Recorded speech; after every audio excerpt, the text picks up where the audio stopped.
Hi, everyone, and thank you so much for joining us for another episode of Comp Title Book Club. I am so excited to introduce my guest this month. If you'll indulge me, Michelle, I'd like to read your bio. Sure. Michelle Lizet Flores is a graduate of Florida State University and New York University's creative writing programs. She currently works as an educator and co-hosts the What's in a Verse poetry open mic in Jacksonville, Florida.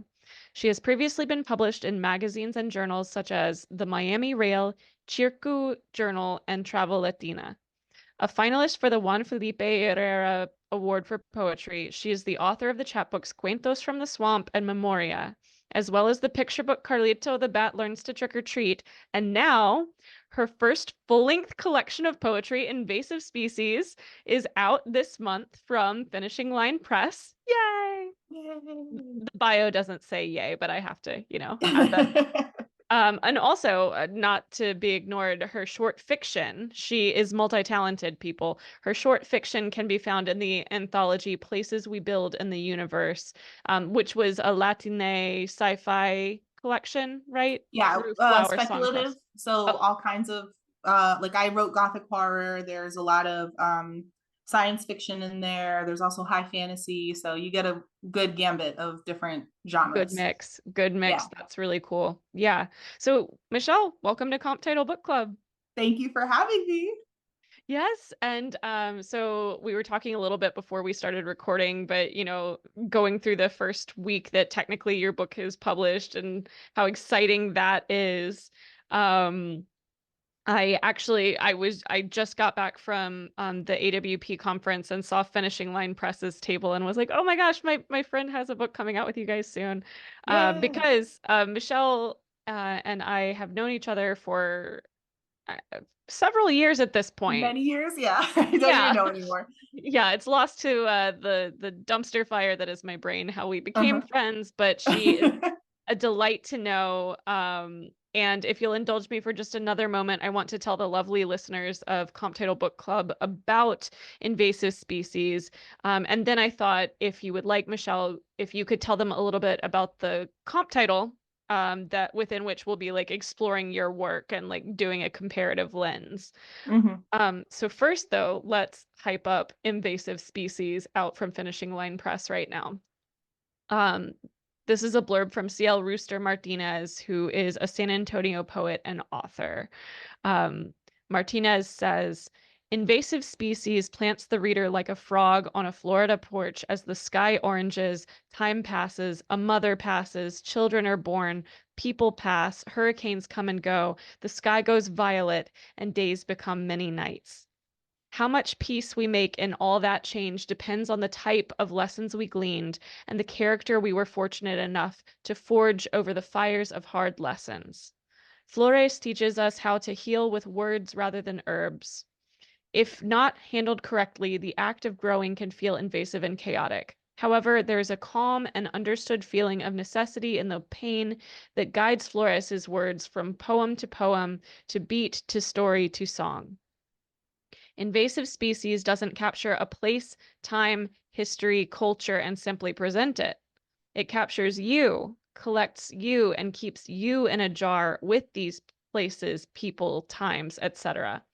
Flores presents Gothic Florida in a Cuban dress, says Ike, and confirms, quote, direct quote from one of your poems, it is a verifiable fact that whiskey tastes best when you drink it on your porch while staring at an orange sky. And I'm not a poet, so I hope my poetry delivery was okay there towards the end. It was great. Thank you. Awesome. So yeah, I have not yet received my pre-ordered copy of Invasive Species. I was sold from the moment I saw the cover art, and I have read, one of my prerequisites for having people on Comp Title Book Club is that like I've just been so bowled over by their work that I want to know more about the people who inspire them. So just to disclose, while I have not read Michelle's latest work, I have read the works from her chapbook Memoria. I have had the privilege of hearing her read live several times, and Mhm. so obviously, I was like, I've shared with her for me, poetry is something that I really appreciate as a listener, but it's like an arcane magic that I just do not have the talent for. So it's one thing. And in that way, it's just something where, usually as a writer, you go to a reading, you hear other people do their thing, and you're like, man, like there's an edge, like a sharp, or like a not even a sharp edge, like a hangnail, like a snag to Hmm. hearing people read really good stuff. But to go to Hmm. poetry and just hear it is like soul cleansing for me, because there's none of that feeling of like, man, I need to up my game. There's just like, God, just let it wash over me, sort of thing. Yes, exactly. That's how poetry should be understood. Let it wash over you. It'll make sense to your soul. Just let it happen, for sure. Yeah, just let it happen. Well, well, so when I reached out to you and I asked what you would like, if you would like to do this, and thankfully you said yes. And then Mhm, I asked what you wanted your comp title to be. You said, I think it's going to have to be Florida by Lauren Groff. mhm. So can you briefly break down for folks what this collection is about, and what makes it a comparative title for your work? And actually, just out of curiosity for myself, like, did you use it as a comp title in a query letter or a sales tip sheet or anything like that? Sure. So I'll start with the first part of the question. For me, Florida as a collection of short stories came at a very um important time when I was thinking of myself as a writer. So this was back in 2018. I actually listened to it on audiobook, which I normally do not do with fiction. Um, Processing fiction is really difficult when I listen to it. I have to read it on paper. But for some reason, this book was a book that I would listen to while taking walks with my dog at night in the Florida summer in 2018. And it was so evocative. I cannot pinpoint specific stories that really spoke to me, but I think it was just something about Lauren's voice and the way that she was able to evoke what Florida feels like, the atmosphere of it all. It felt very poetic to me. And Mm, so that was a year before my first collection of poems came out, Cuentos from the Swamp. And so I think that book as a motif and of using Florida as this backdrop for all of these stories about motherhood and family and self actualization and things like that really was influential to me in terms of what my own work could be as a Florida poet specifically, because being from Florida is a huge part of my identity and it comes through in almost every single thing that I write. Um, and then in terms of like using it as a comp title for query letters and things like that, poetry doesn't really work like that because a lot of times in order to get published in poetry, you submit to contests. And so it's sort of like a blind reading. mm. But it was definitely a book that for me, when I tried to explain to people I would talk to, what is this book about? I would compare it to that.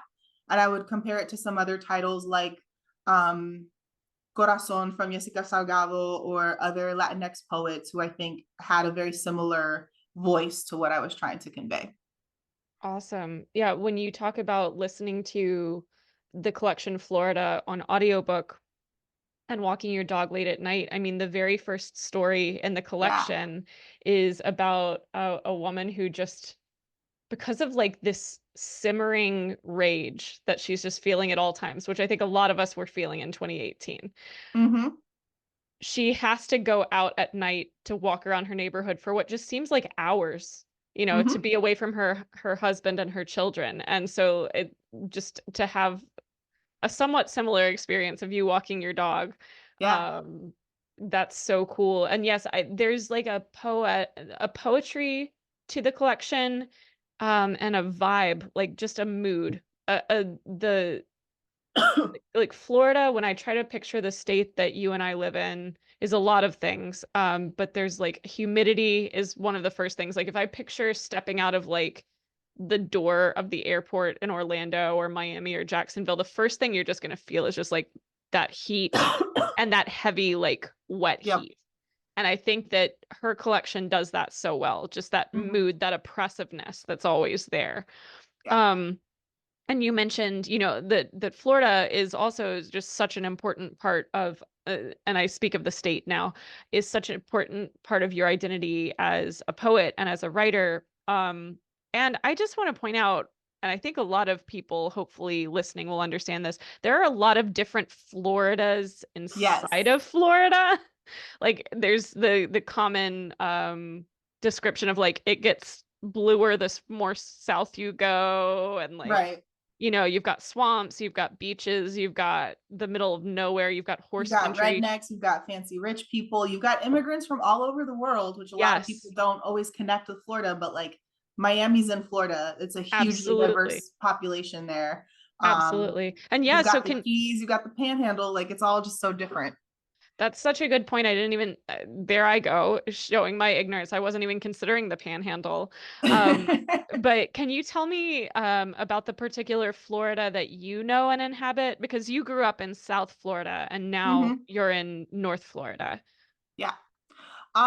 So the Florida that I was raised in was the Miami of the 90s. So this is post really intense cocaine cowboys drug trade Miami. And it's now like, okay, what is this city when it is not fostering drug relations between countries, right?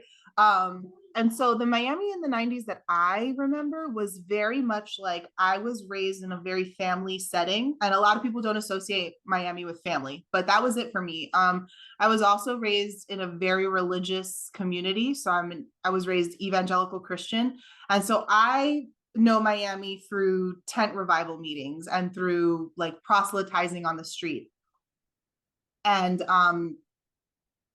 hanging out in my abuela's house while we drink cafecito and eat pastelitos and like watch Sábado Gigante and stuff like that, right?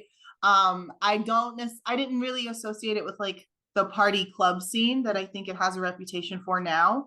Mm. And there was this sort of like burgeoning artistic community happening, but it's not the way it is now with things like Art Basel and Wynwood and all of these really cool artistic enclaves that exist in Miami at this point. So it was very much of a like homegrown working class religious kind of upbringing. And then in the summers, I would go to Central Florida for church camp, right? So I was in the swamp with a bunch of other evangelical kids running around and doing color war and then having, services where we're all speaking in tongues and getting slain in the spirit. So it's like I describe this to people and they think it's bizarre that this was my life, but this was my life for about 15 years. And then I went to college in Florida State. So that was my first time in North Florida. And Tallahassee was just so, that was culture shock. The first time I went to Tallahassee, because I decided to go to FSU without visiting Tallahassee. The first time I did that, I was blown away. I was just like, I didn't know people wore like khakis and boat shoes for real. I didn't know that people just like unironically wore polos and pearls and like sororities are a real thing. Like I thought all of this stuff that I'd seen in movies was happening in real life and I was Well, just so and confused. also Tallahassee, for people who aren't familiar with it, aside from being a college town and being the capital, like state capital of Florida, there's kind of not much around there. Nope. So So you go from this bustling metropolis to, I remember driving with my friends and going to the interstate, and then all of a sudden we drive 20 minutes out of town and there's nothing, like just green pastures. And oh, Georgia's right there. That's interesting. Like I was so used to being so far from everything that even the idea of being close to another state was mm, just bizarre. mm, So, I left Florida after college. I came back after having a kid and moved to Jacksonville. And Jacksonville itself is its own kind of situation. It's nothing like the rest of Florida. I think it has this weird combination of like coastal vibes from the rest of the southern states that are on the coast, but it also has this sort of urban feel because of all the development that's happening and quite frankly gentrification that's happening. And again, here there is this like sort of burgeoning art scene and artisanal scene that's happening, but it just feels very different. It's much more Americana, whereas in Miami, I would describe it as much more international. So yeah. I think for me, like these are all the different Floridas that I know, and some of these Floridas don't really exist anymore either, right? Like the Miami I grew up in doesn't really exist anymore because so many working class people have been pushed out. And so that's something I reflect on a lot as well in my work. Awesome. Awesome. I have a feeling I know where like the invasive species is going to go. I'm like picking up on keywords like gentrification, and it's like, who really is the invasive species here? I am so excited to read this collection. Exactly. Um, Thank you. do I get an A plus? Like, sorry, you're a teacher, and I'm like trying not to go into in a different episode, I was speaking with Lexi Kent Monning about people pleasing, and I'm trying not to do that. Um, so we've spoken a little bit about invasive species just now, but then I wanted to talk about it a bit in the context of this blurb that The Atlantic gave to Groff back in Mhm. 2018, gave to Lauren Groff. Speaking of her short story collection, The Atlantic said, Florida isn't a short story collection so much as an ecosystem. And so, especially with the title of your collection, I could not stop thinking about this blurb in that context. There's the literal invasive species, so called, that we have in Florida. Like when you hear apocryphal stories about someone deciding they don't want to pet boa constrictor anymore and dumping it in the Everglades and it becomes monstrous. Or like I remember maybe a few months ago I was reading these reports out of like the Keys, like Key West and the rest of that archipelago, of like a species of snail that allegedly had mucus like strong enough to eat through stucco that has shown up. So how do you feel that the speakers, like the voices in your poetry, might either butt up against or work symbiotically with Lauren Groff's characters' versions of the state of Florida? And for context, like her characters all, with a few notable exceptions, have very like university focused versions of Florida. It's very central Florida because it's primarily around Gainesville, where University of Florida is. So I was just curious how you feel, with how your Florida butts up against her Florida, I guess. I think it's important to note that Lauren is not from Florida, and she actually wrote the collection only a few years after moving to Florida. So this is a very, I think, not quite surface level, because I do think she captured a lot of things that you have to live here to really understand, but it is a more um uh again, learned, I think, is the right way to put it. It's like a learned perspective on Florida, and I think there's a difference between that versus someone who's born and raised in Florida, right, and Yeah. can navigate the different spaces that exist here. For me, invasive species as a title works on multiple different levels. So yeah, there is this concept of gentrification and people moving into Florida, and what does it mean to be Floridian now when you have people from all over the country living here because of different politics and things like that. Um, I'm also the daughter of Cuban immigrants, and so as a child of immigrants, what does that mean to be viewed as an invasive species, right? And to be racialized. Thinking about Tallahassee, that was the first time I remember being racialized, Mm, because I grew up in a city where everyone was ethnically ambiguous and looked different. And so I just didn't really think anything of it. And then the first time, I'm going to use a slur here, but the first time I got called a spick was when I was in Tallahassee. I'd never experienced that before, and it was very jarring. I tended to hang out with other people of color, so I would get called an N-word lover and things like that. It was just like a lot of direct racism that I personally had not experienced until moving to North Florida. Um, and so there's like this level of understanding my identity as being seen as an invasive species. There's a motif in the book about cane toads, and cane toads are an invasive species to Florida. They're everywhere in South Florida, and I have vivid memories of uh, hanging out with my dad in the yard and like having to kill them so they didn't poison our dog and things like that, right? So um, I try to think of it in like multiple different levels. And then there's also like disease, specifically cancer, is another motif that comes mm. up in the book because my mother passed away from cancer. And so the concept of like disease as invasive species. So I really tried to navigate, what does it mean to be invasive, and what does it mean to exist with something being invasive or exist being perceived as the invasive thing, right? And that's what a lot of the poems try to do, is just understand placement, I think. Got it. Got it.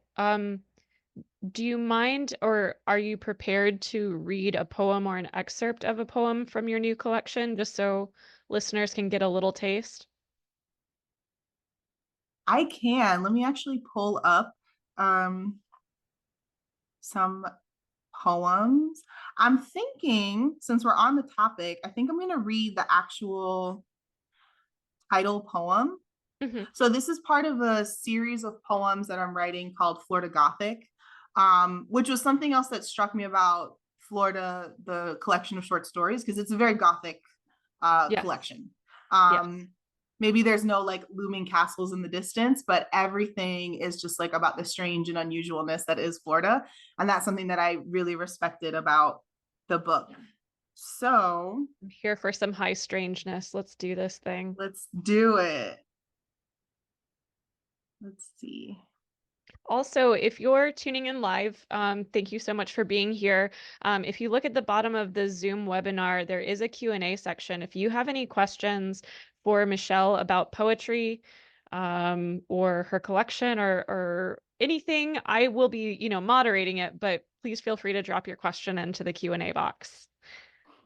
Okay. Okay, I have the poem now. Heck So yeah. this is Florida Gothic number 5, Invasive Species.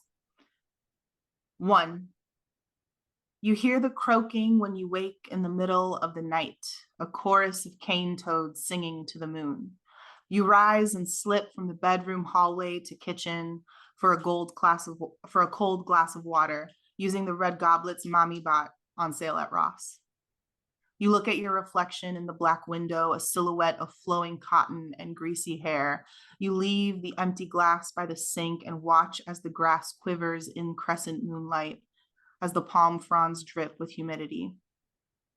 You slip back to your bed, the hairs on the back of your neck alert. They follow the eyes that keep watching. You stiffly drift back to sleep. 2. You are 5 or 7 years old. Your father stands with a carton of iodized salt, the kind in that deep blue container with the little girl in the yellow rain jacket. It's just finished raining and the Miami dusk shrouds the world in a sage filter. He opens the spout and pours the salt in his hand, waiting. The cane toad creeps out of the hedge and onto the sidewalk. Your father throws the salt in a flash, the toad, now a rusty red. Belly up, its legs scratch like the air like a cockroach's. Papi upends the container and pours enough to make the creature melt. You sneak forward, pincers ready to grasp it. He pulls your arm back and walks you inside. Wow. Thank you. Wow. I This is what I meant, guys, when I said I just let poetry wash over me. Like, I am just no thoughts, just vibes right now. Like, is there a structure is it a formal structure to that sort of poem? I noticed the repetition of the hair, like the Mhm. greasy hair and then the hair on the nape of the neck. And I remember at one point, you were drafting a villanelle of some sort, or maybe a quatrain about like a backyard barbecue. Mhm. Um, and so I was just curious about the formal structure there. There's no formal structure, but for me, what I wanted to do with this poem, because it's a series that I've been working on like things about Florida that I find to be Gothic in nature. And I thought about the way that, especially South Floridians, talk about cane toads, because it's this creature that we live with that we're all kind of weirded out and freaked out by. Um, but as a child, I just remember being really curious about them. And then how you learn to like develop that fear of this unknown creature, right? Right. And so that's sort of the structure of the poem. It's broken up into 2 parts. And the first part is me as an older teenager listening. And if you've ever heard cane toads at night, it is the creepiest croaking sound you can think of. It's just so loud and it pulsates through your house, and it doesn't matter where you are, they're just in the bushes constantly like croaking. um and so I remember being a teenager who already had sleep issues and just waking up to that in the middle of the night. And then it made me think of being a little girl and my dad hanging out with me in the yard, like showing me, okay, whenever you see a cane toad, this is what you do, grab the salt. And it's like something we're taught as kids to do. It's And this is why I joke that Florida is America's Australia, because we just like learn how to live with all these weird creatures Yeah. and how to fight against them. Yeah, everything outdoors wants to kill you. Exactly. Wow, also you mentioned the salt the second time, and I was just thinking about how incredibly biblical that is, like Yeah. cast or maybe not biblical, but, casting a circle of salt before you perform some sort of rite, to Yeah, protect it's yourself. very woo-woo for sure. Yeah, but and yet it works. So Yeah. there's also that. And then just how brilliant rather to show like the after and then the before, meaning the after you have understood that this is a creature to be feared, and the before like the cane toad has been othered into this monster that's something that's going to, wake you up at night. Hmm. Um, Also, as a complete side note, I recently heard that there's a bunch of fish off the coast of Tampa that are breeding, and they're making like this noise that sounds like the bass in a nightclub, and people were like, "What is this?" Oh And my God. yeah, so That Florida sounds is right just though. stay weird, Florida. Stay weird, Florida. Oh my gosh. Um, I really appreciate everything you said about, your collection versus Groff's collection. I just have one more that I wanted to sort of do comparatively about the two.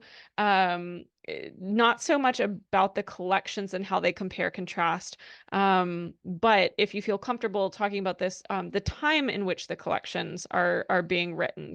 Hmm. Was 2018. People were, as you said, already sort of starting to move down to Florida for political reasons. But it was also pre-pandemic Florida. It was Hmm. pre-insurrection Florida. And Hmm. your collection is coming out 6 years later in 2024. So I wonder if you could speak a bit about how you feel that your overlapping subject matter, the state of Florida, in particular, has changed in that time. A lot of the poems that are in invasive species have been written either during or post pandemic. There was a version of this that I think existed in like 2019 that didn't really go anywhere. It was very early on, and it was a lot of poems that I had to restructure and rework. Um, and actually, there's another local Cuban poet, Andy Rojas, who helped me do that. So I sent him my manuscript and I was like, I did a thing. Can you help me figure out what this is? Um, again, I think, I was sorry, go just ahead. going to say Andy Rojas also blurbs Michelle's collection and has some incredible collections of his own. Where would you Mhm. suggest people start if they want to read some of his poetry? I would start with Looking for What Isn't There. That's his chapbook. Mm, So that's, if you're someone who maybe struggles a little bit more with poetry or, wants to get a taste, that's a really good start. That collection, I think, is really stunning. And uh, his work is just so ephemeral and it's just so particular in the way that he uses imagery. And I think that's something that I had to learn because I tend to be a pretty narrative poet, as you could mm, tell by that last poem. And so learning how to focus more on imagery and using figurative language in a way to like convey these really dense emotional ideas mhm. was something that I've been working towards. So Lauren's work, I think, did a beautiful job of conveying mood and atmosphere through the narrative, right? And it's usually through the juxtaposition of like these characters in the situations that they're in.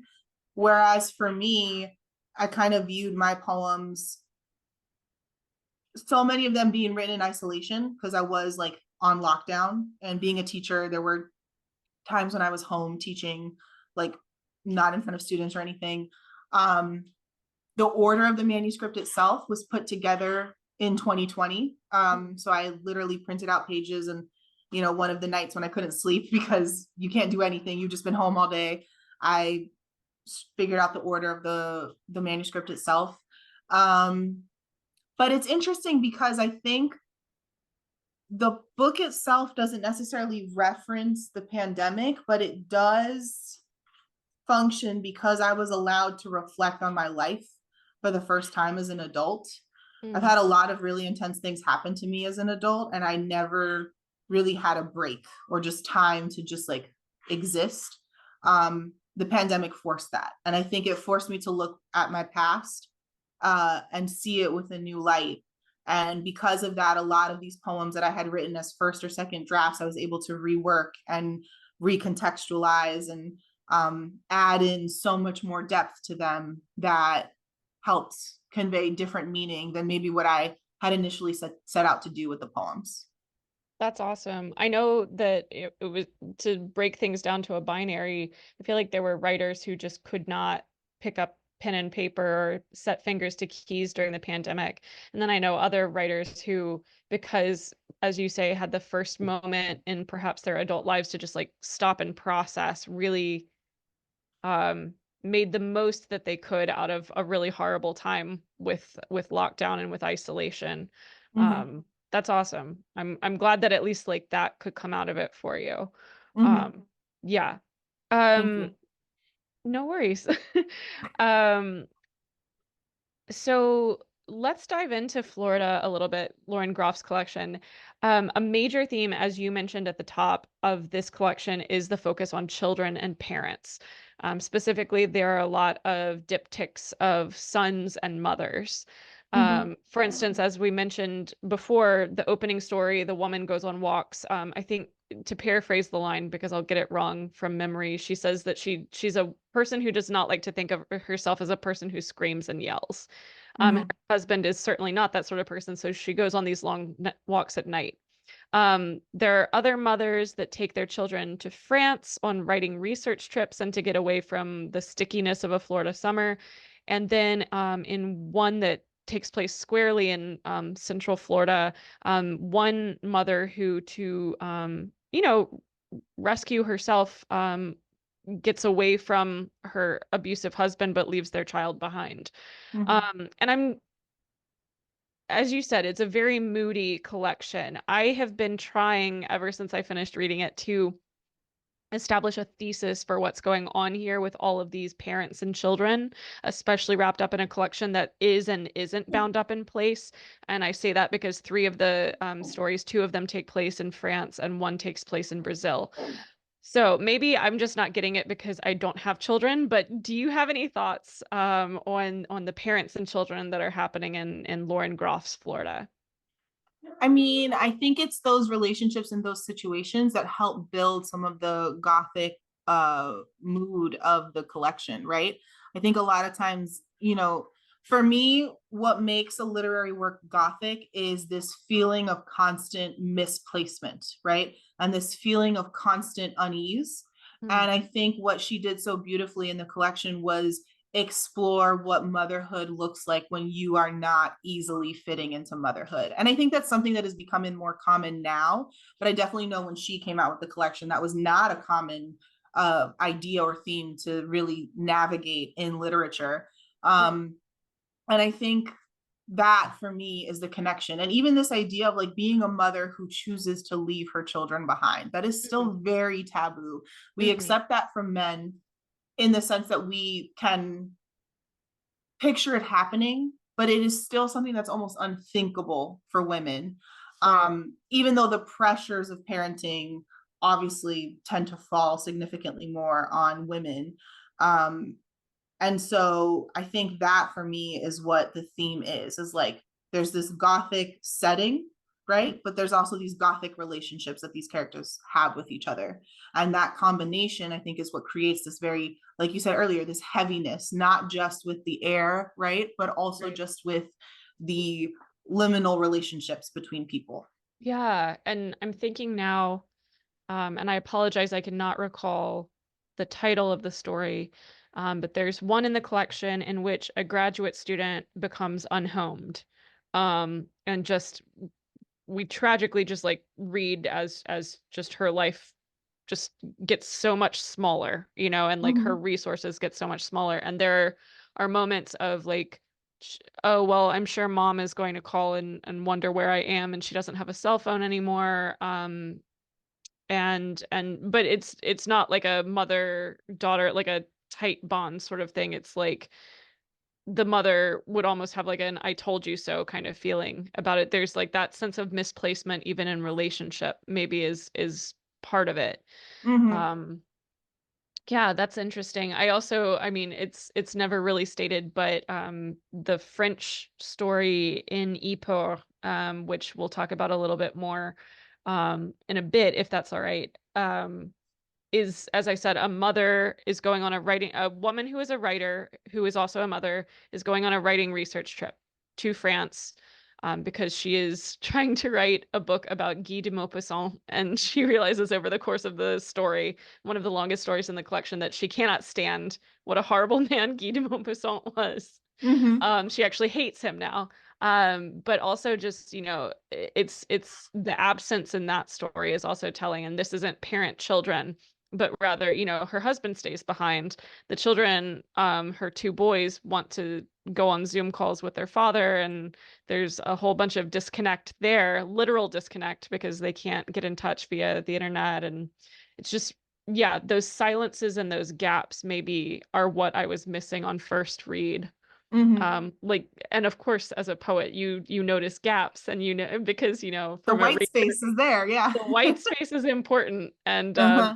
meanwhile, meanwhile, as a prose writer, for anyone who's watching on YouTube, for anyone who's not, this is my notes to talk to Michelle, and it's just like this could practically be justified, these numbered questions. So Yeah. okay, that's interesting. I need to pay more attention to the blank space, is what I'm learning from this conversation with you. It's interesting because now I teach fiction. I work at a creative arts high school as a creative writing teacher, and a lot of us in the program consider ourselves poets first, but we are learning other genres.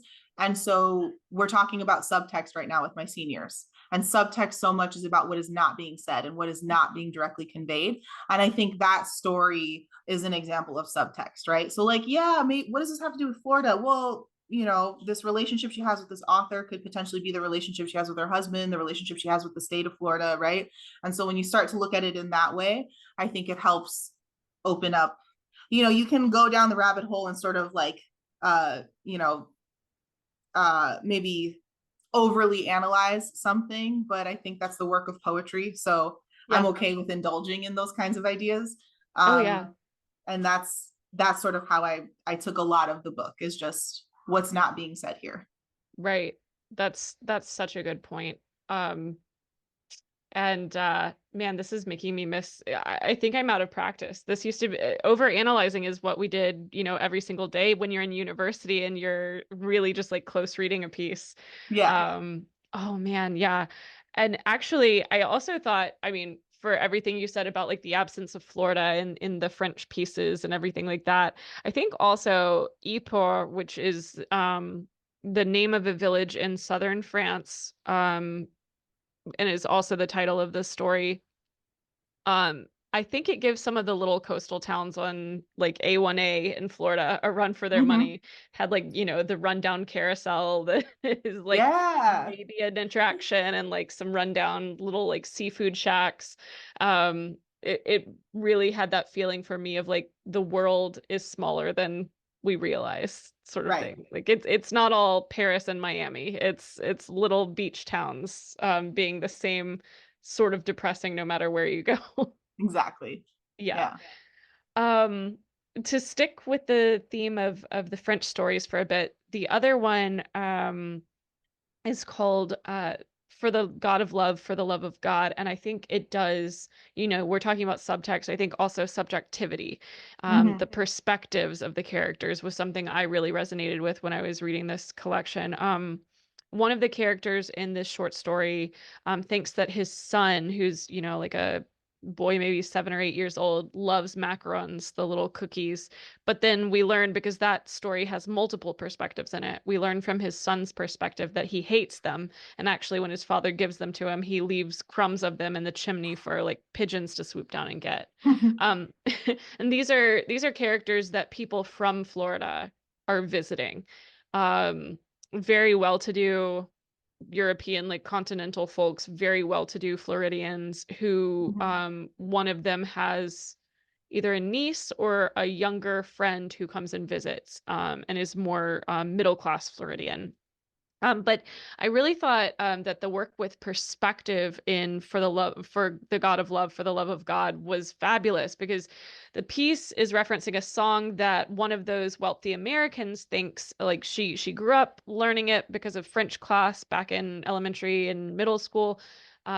She thinks that the song is about, someone falling in love in a very like bucolic sort of situation, and then the character who doesn't really understand his young son at all, is like, no, no, no, no, no. This is actually, in fact, about someone getting very non-consensually. Mm. It's very much about non-consensual sex. So I think by the end of that piece, it was very clear that something was being said about blind spots that we have because of subjective perspectives. Like we all have a bias, we all have a blind spot. Um, and I don't know how recently you have reread Florida. So, this Mhm. might be a question. I was just wondering, what do you think are some of the characters' blind spots throughout the collection? Did you have a feeling that there were blind spots? I have one particular thought on some blind spots, but I wanted to ask you first. I mean, so I will admit it's been a while since I've reread the collection. But I did notice the first time I read it, there was just this absence of color and culture within it. I feel like it was a very one note perspective on what Florida feels like. Again, because I grew up in Miami and I'm from an immigrant family and I'm a person of color who's married to another person of color, like so much of my life is filled with the diverse culture, and that's just the reality of it. And I felt reading the collection, it was a very, like you said before, like a very certain kind of perspective of like a more middle class white experience of what Florida feels like. And granted, I think that's probably something that maybe Lauren doesn't feel comfortable as an author crossing, because if that's her Right, experience, I definitely understand that. And I think that has value. But so much of my book, I think, while I was writing it, it's because I had these feelings of every time I read about Florida, every time I hear about Florida, it is always from the same perspective. It's always from some middle class white perspective of what this state is like. yeah, Mama, you gotta be quiet, remember? And so it's just like a very different reality than what I experience from my state. yeah, Um, and that's not to take away from anything, because again, I think it's like a master class in creating atmosphere when you read right, these short stories. But is it accurate to every Floridian's experience? Can she, as someone who was not raised in this state and has really only lived in one part of the state, really understand what this state is about? That right. I don't know. Yeah, um and that was sort of my perspective on it while reading it. that's a good question. I'm also wondering as I hear you give your answer, like if it was her title Florida, or because a lot of times, especially if you're going through a trade press, an imprint at a big five publisher, um the title the book, the manuscript had when it went in is not necessarily the title it has when it comes out, especially if sales or marketing or editorial or anyone says, hey, if we position it this way, it'll sell more or whatever. Mhm. And I don't know, and perhaps it was her title from the beginning, so I'm not denigrating it, but at the same time, I wonder if she gave such a unilateral title to one perspective. I also I like, in response to what you said about, maybe she didn't feel equipped to write these other versions of Florida. I think that's really valid. My personal opinion is that, like, the times that I have tried to write something that is not my experience, I've really tried to make sure that at least I like ask people if I'm nailing that perspective, or as close as I can. But if you're not equipped to write that perspective, especially not like from a first person narrator perspective or from a main character perspective, then don't do it. That's someone else's Right. story, is just my opinion. But I one thing and this book obviously was written 6 years ago. You made a very good point that we weren't really having conversations about motherhood the way we are now. So I'm also wondering if this is my perspective in 2024.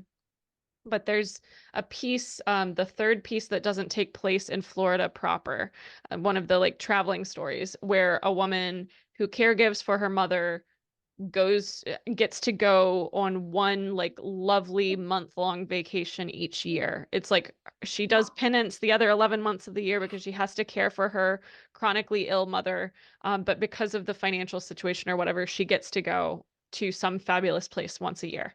And this year she goes to Brazil. Mhm. And the piece just to me, this is my perspective. I'm not saying this objectively, but my feeling was she was giving such like white tourist, white saviory vibes the whole time that I was like, this has to be purposeful. This can't be like this is the character's blind spot. This can't be Groff's blind spot. I hoped that that was the point of that piece where she gets caught in like this torrential rainstorm and there's a shopkeeper that she feels has been ogling her the entire week and he Mhm. like gives her shelter and she's just highly uncomfortable the entire time and just it was an uncomfortable piece to read. And it was Mhm. like, I hope this is the point. This is the point, right? I think it's the character's blind spot really more than that Groff is trying to highlight there, if that makes sense. Mhm. So yeah, I do think that we've talked about the things that aren't said. And I think that translates as well to also just like blind spots that each of us have, especially when you're coming from, like that middle class background, those folks who are, moving down to Florida and not knowing the culture. I say that being one of those people. I've been a Floridian for 10 years now, but that's not the same as spending the first 25 years of my life here. Mhm. Um, so yeah, I did want to sort of after my blathering on about subjectivity and blind spots and things like that, um, I wanted to ask a related question of, do you feel that poetry or prose has the stronger sense of subjectivity? I mean, we talk a lot about truth in fiction, truth in poetry, but I think there's also something to be said for subjectivity of the Mhm. people who are speaking in these forms. Um, so which one, if you Actually, can just categorize it? Yeah, I actually just had a conversation similar to this in my senior fiction class because we talked about the concept of having a first person narrator. And does that mean because it's a first person narrator, are they always unreliable? Because they are so subjective, right? But can you have a real, truthful first person narrator if there is no subjectivity there, if there is no bias inherent to their perspective on the story? So we sort of talked about the shades of how does it progress from first person narrator with their own bias that maybe they have or have not taken the time to unpack. Um, More oftentimes than not, they do not unpack it because that's the point. You read it from their perspective and you see the blind spots that they are not aware of, right? Right. To becoming a completely unreliable narrator. Um, I think fiction does that extremely well because you have time to sit in that perspective for such an extended period of time. Whereas with poetry, unless you're writing an epic poem that is like, 80, 90 pages long, you're really not going to get to sit with that particular perspective. I think there's this misconception that all speakers in poetry are the poet themselves. And that's just not true. There are so Right. many poets who choose to write Violet, who choose to write from these other perspectives, and that it's an important part of the emotional narrative that they're trying to convey. Right. Um, and so it is this sort of fine line between persona versus speaker versus perspective versus narrative. And I don't think either one has the like hold over the other. I think it's all about craft and it's all about technique. And I think for fiction, a lot of it lies in the narrative description. Like, what is the narrator saying when they're not using dialogue, particularly for first person narrators? With poetry, I think you see it more in what is the speaker witnessing and what is the speaker choosing to focus on with the imagery. And in that one, maybe page and a half of space that the poem is taking up, what's the central focus of the imagery there? That I think is where the subjectivity comes from. So Mhm. again, I don't think it's one genre has a hold over the other. I think it's all about what craft choices is the author making. And then that's what creates the subjectivity. Awesome. I really like that. And with that in mind, do you have a particular favorite craft tool that you like to use to play with or address subjectivity in your work? You talked about learning to use imagery a bit more with Andy Rojas. For me, something I started doing was looking at shades of meaning in words. So I had never really done this until I started writing Invasive Species, but I took the time to look at like a word at the end of a line. and then pull that word out and define it within the piece. And I Mhm. do that in a few different poems throughout the collection. Um, because I think so much of poetry is about precision, but the precision itself can be fallible. So I have this one poem where I talk about like, yeah, I might be a person of color, but I'm very white presenting. And a lot of people who meet me think I'm like Southern European or mixed with something, which like technically I am, like most Caribbean people. But there's a privilege that comes with that when I compare myself to my husband, who is Black American, and my children, who are biracial but brown skinned people, right? And a lot of the poems that I wrote were happening not just during the COVID shutdown, but also during the Black Lives Matter movement. Mhm. And so seeing the juxtaposition of like the way that I am able to walk in spaces that my husband can't, that my children might not be able to, that a lot of my students can't walk in, and just really taking the time to note how different those perspectives are. This is not something that was new to me because I've been teaching since 2011, and I was in Memphis, Tennessee for a lot of that time, which has a huge history with the civil rights movement. Yeah. Um, and is only 3 hours away from Ferguson. So while the Ferguson uprising was happening, I was teaching seventh grade boys, you know? And so this is something that I've thought a lot about, but I think I was able to finally like fully reflect on it because of the pandemic. And so I had to really define like, okay, if I witness some type of atrocity happening, am I really just a witness, or do I now become accomplice if I don't step in and do something? Um, if my son, he's very cute and cuddly now, but like when he grows up and he starts to present differently, is his just like neutral stance now a threat, right? And so where do those lines of subjectivity happen? And for me, it's all in like the perspective one can have on the meanings of just like very simple words that can be read completely differently depending on the context that they're put in. Yeah. Yeah. Um, it's a lot of food for thought, a lot of heavy stuff going on in this collection Mm-hmm. that I'm excited is the wrong word. We just talked about word choice. Excited is not the right word, but it's almost like to bring it all the way back around to tent revivals and things like that. You know, Mm-hmm. when like you were in church as a kid and you knew it was going to be like a come to Jesus kind of service. Like Exactly. because they would advertise for you, not advertise, but like in the bulletin it would say what like next week's sermon was going to be about. And you Right. like knew, or the pastor would say what like next week was going to be about, and you were like, this is going to be A thing. big. Yeah. Something Yeah. is going, or like the same feeling that you feel now if like if you're a person who pulls tarot, like you see something from the major arcana pop up, you're like, oh, okay, dialing Yep. in, paying attention. Um, that not excitement, but whatever that ineffable feeling is what I will be bringing when finally my copy of Invasive Species winds up on my porch. Which like I just started pulling tarot, and I think it was yesterday or the day before I got the judgment card reversed. And I was just like, Ooh, okay, yeah, okay, some this stuff is what we're going doing on. now. Yeah. Yeah. Don't be So scared. yeah, exactly. I'm a firm believer that like even the scariest cards can usually have, some sort of like there's a silver lining. Like I think like Yeah. people pull the devil and they're like, "Oh my God, no." But no, it's a challenge to whatever thinking you've had. And yeah, no, there I'm we have to talk about this off air sometime. That's a That whole that other podcast. Yeah, that was something Michelle and I think bonded over, being ex-evangelical girlies and Yeah. having to deal with that. Yes.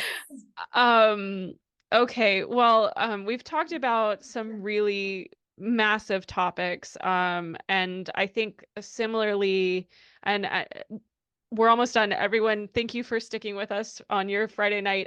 I did just want to wrap up with this. There's a weightiness. Also, you mentioned like the gothic nature of Lauren Groff's stories, and I think that depending on the story that you're reading, there's either an ending where they exit from that gloom and there's hope towards the end, even if it's like a mixed hope. Um, I think of the one with the boy who we watched this boy grow up in Central Florida. We watch Central Florida become a university town. We watch bits of his father's land get sold out from under him.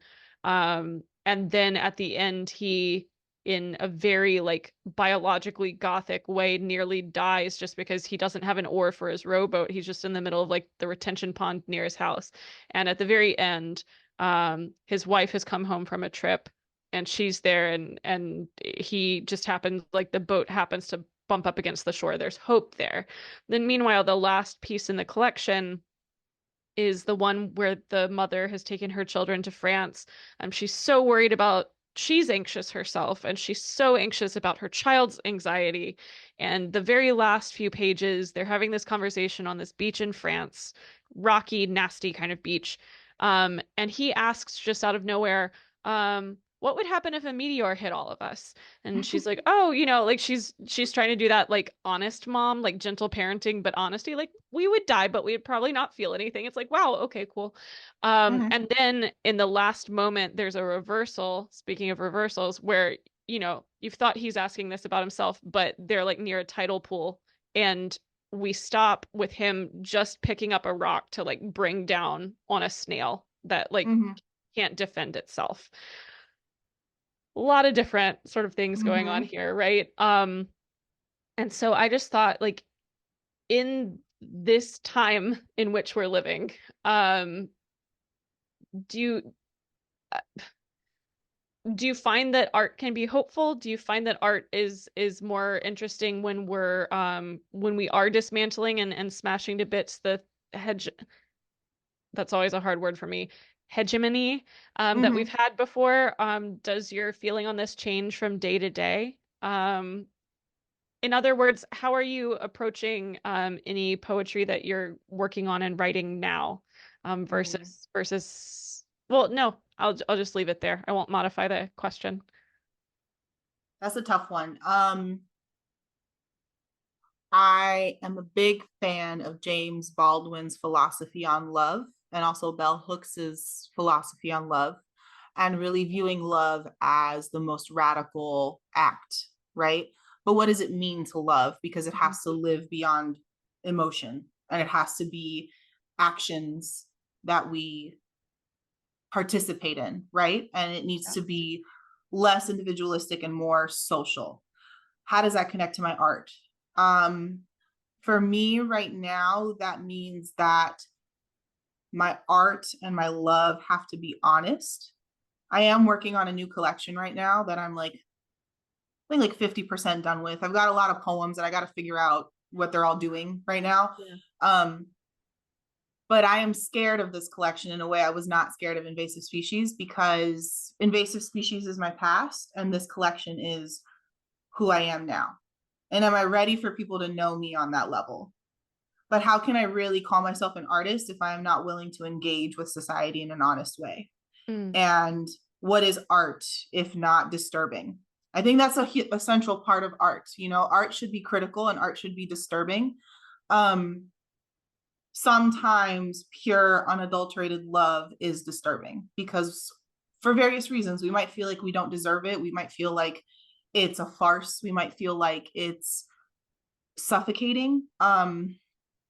But for me, that is really like the central idea of this new collection is, what does it mean to love and be loved? And how does that fit in all of the complications of who I am, but also the complications of everyone around me? Um, I think in Invasive Species, there is a lot of love, but it is much more about conveying this sort of like matrilineal lineage, similar to Memoria, but yeah. sort of expanded beyond that and also very much rooted in place. Um, and so that's really what it is for me right now, is just trying to understand this concept of love and what does it mean to be an artist who also loves, who wants to be honest, who knows that you can risk everything by really sharing who you are. Like not Yeah. everyone can or should know you, but can you be an artist if you're not willing to bear yourself in that way? Those are Yeah. the questions I'm grappling with right now. Wow. Yeah, those are I think a lot of people. Yeah, like I think it's you're going to be contributing an incredible perspective to a conversation I think a lot of people are having. Like I feel like last decade was all people putting forth this almost manicured version of themselves, especially in public spaces. And then at the very latest, 2020 happened, and I think we started really taking stock of like how much that veneer made sense. Mhm. But then, as you say, there's also the important question of like, how much of yourself do you share with the Mhm. world? And wow, well, I good luck Thank you. is all I have to say to that. Yeah, That takes we'll see where this one goes. I don't know. I'm nervous about it, but that takes guts, kid. That takes guts. yeah. All right. Well, thank you so much for talking with me and being patient as I like thought some things out loud and all of Mhm. that. I'm going to remind people they have like one last chance to ask questions live. Otherwise, who knows? You'll have to wait till the next. And Michelle has some awesome events lined up, but you'll have to wait till the next event that she has to ask questions. Speaking of, where can people follow you and find out about invasive species, your other work, the amazing poetry open mic series that you host here in Jacksonville? Where can they find you? So you can find me on Instagram as at Shelly Flowers. That's the platform that I'm most active on. And I have a Twitter, but I don't really use it anymore for reasons. I refuse to Reasons. get on TikTok until I have to. So that is like, and Facebook is just for family. Like I don't find me on Facebook. But yeah, Instagram is really where it's at if you want to get to know me or like engage with my work more. Um, I'm always going to put a plug. So go to your local bookstores to order Invasive Species, request it through them. It's available on Ingram. So just, it'll be coming out soon. There are some delays with the printer. So I do want to acknowledge that, but it should be coming out in the next couple weeks. Yep. Um, and then for poetry series, I'm going to do a preliminary plug. The school that I work for, Douglas Anderson School of the Arts, is going to have a writers festival April 6th. So stay on the lookout for that. We will have a fantastic slew of writers that are going to come by and visit us, like Nicole Seeley, who is one of my inspirational poets, as well as Jacksonville's own Disha Philyaw. The So Secret definitely Life check of Church Ladies, right? exactly. Yeah, And yeah. yes, that whole book is just like phenomenal. Um, and then I myself will be doing events with local spaces like the Jacksonville Library or Femfire Books, which is one of my favorite bookstores in Jacksonville. So yeah, those are some places you can find me locally. Books are open. So if you want to book me for something, just let me know. Slide into my DMs, Yeah. send me an Slide into the email. You heard it here first, folks. You can slide into Michelle's DMs. Um, but only for this stuff, for professional stuff, obviously. Jesus. Um, we do have one question, which I love this question. I'm not sure if you can see it on your screen, but I'll read it out loud. Asking for invasive species spoilers, but what places will you be taking us? We've talked a lot about Lauren Groff's Florida and in environs, parts unknown. What is the poetic geography of invasive species? So geographically, you're going to go to South Florida in the 90s. You're going to go to what, northeast Florida. I'm learning my directions, right? Northeast Florida of the now. Um, you're going to exist in the Everglades. You're going to live in the ocean, right? The Atlantic Ocean, especially, very formative for me. You're going to hang out in my childhood backyard. So those are some of the geographic places. The emotional places, we're going to talk a lot about grief. We're going to talk a lot about motherhood. We're going to talk a lot about race and culture and identity. We're going to talk a lot about religion. And we're going to talk a lot about how all of those things intersect. So those are the main locations. Awesome. Awesome. Great answer. Mhm. Um, well, again, I just want to thank you so, so much for giving us of your time and energy of being here. I cannot wait to read this collection, Michelle, and I'm so happy for you that it's out. Um, and yeah, everyone, thank you so much for joining us live. Live uh, conversations like this happen almost every month. We'll see how it goes. Yeah. But then also can be found on most major podcasting platforms and YouTube after the fact. Thank you so much, everyone. Take care and be good to yourselves and each other, okay? All right. Thank you. Bye. Bye.